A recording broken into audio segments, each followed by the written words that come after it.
Hello. हाँ, वो कौन सा नया आईपीओ आ रहा है? अच्छा, वो केमकॉन केमिकल्स का। अच्छा, तुम भर रहे हो क्या? अच्छा। और रूट मोबाइल वाला आईपीओ में कितना गेन हुआ तुमको? अच्छा। अच्छा है यार।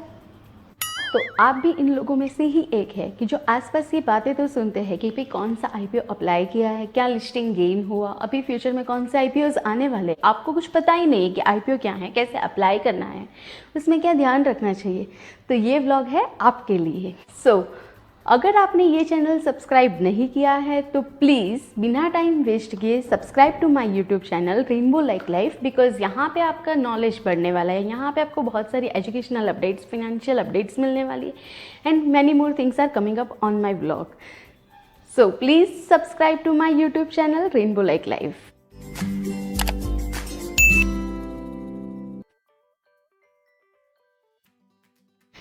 आईपीओ क्या है? आईपीओ एक ऐसा प्रोसेस है जिसमें कोई भी privately held company convert itself into publicly traded company by offering its shares to the public for the first time. जो पहली बार पब्लिक को अपने शेयर्स ऑफर करते हैं तो जाहिर है कि it will be getting listed on the stock exchange and it will be enjoying the benefits of the stock exchange. So now who will be deciding the price of the IPO? So company along with lead manager will be deciding price or price spent for this IPO.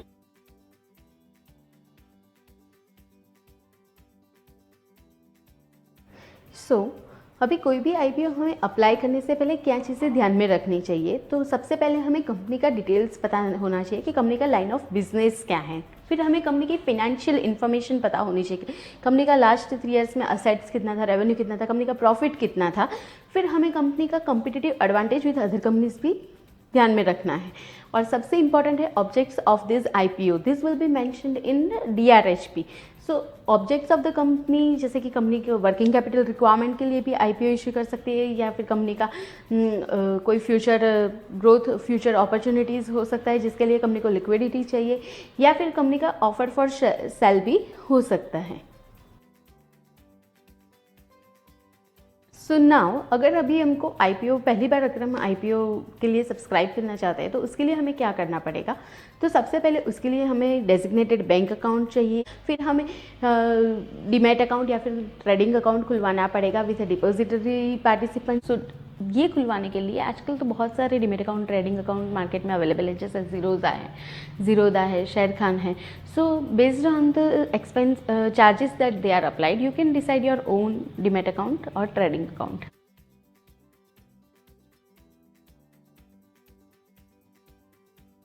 So now I am telling you about how this IPO filing process works. तो सबसे पहला काम है कि merchant banker या फिर investment banker को appoint करना है कोई भी कंपनी को।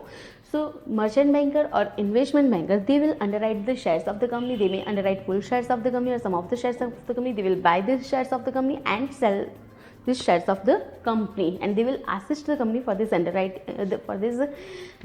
IPO process. So underwriters, they will be appointed by the company. So underwriter will be assisting the company for due diligence of this IPO, then for preparing DRHP, then submitting it to SEBI.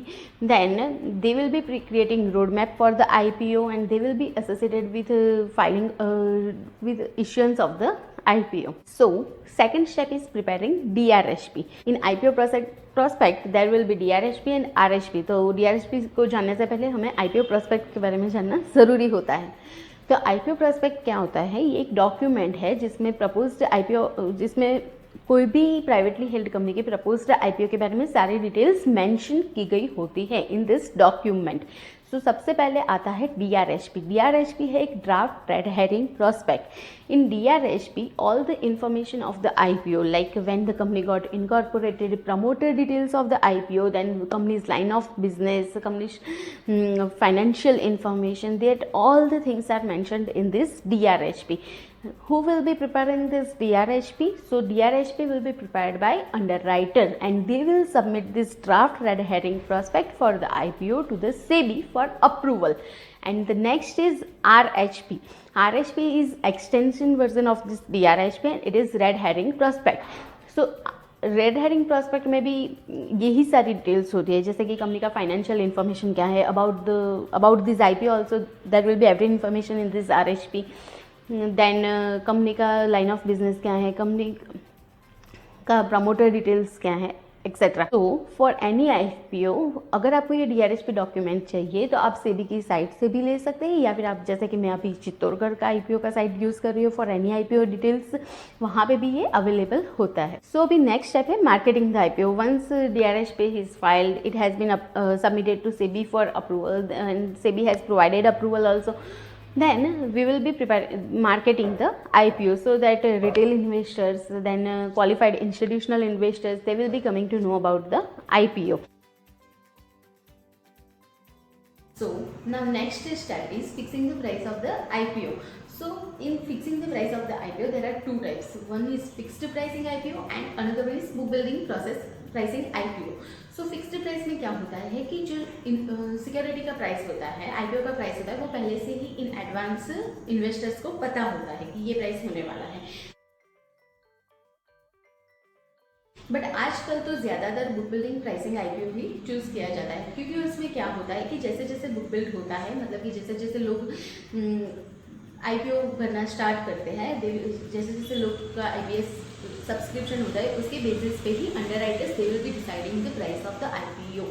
So in advance here investors don't know anything about the price of the IPO, they just know the price range. So like IPO का price इतने से इतने से के बीच में हो सकता है।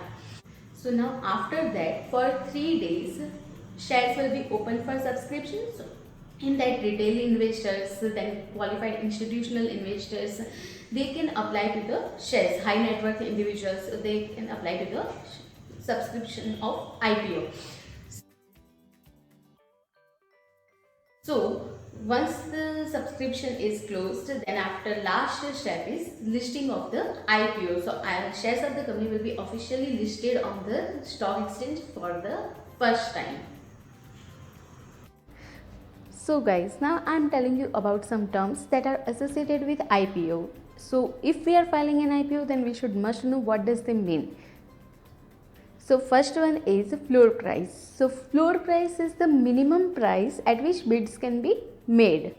So next term is cut off price. Cut off price मतलब क्या है कि after book building process once the price has been decided, जो भी वो price होगा वो investor पे करने के लिए ready होगा, उसको कहते हैं cut off price. So next term is flipping. Flipping क्या होता है कि जैसे अगर हमको IPO का allotment हुआ है और in initial days only if we are selling the stocks to earn quick profit, that is called flipping.